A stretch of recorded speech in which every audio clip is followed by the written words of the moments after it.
Hello to one and all. I am Ernie Turla, President of the Academia ng Kapampangan International.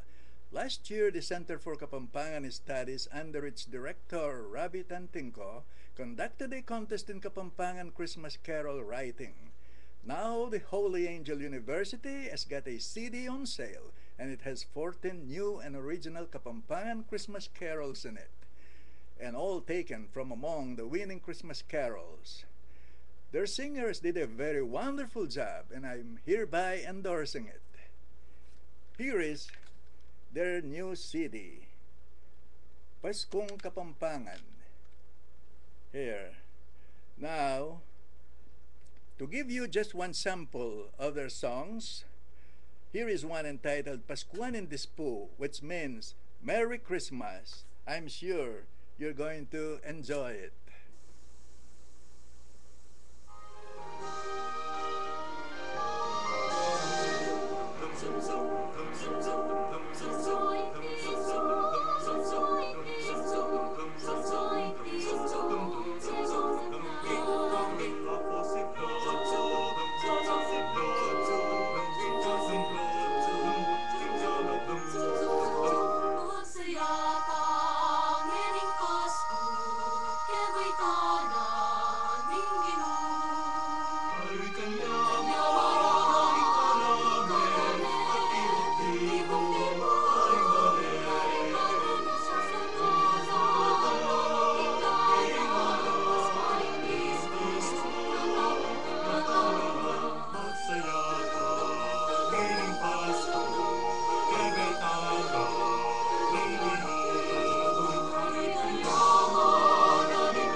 Masanting po.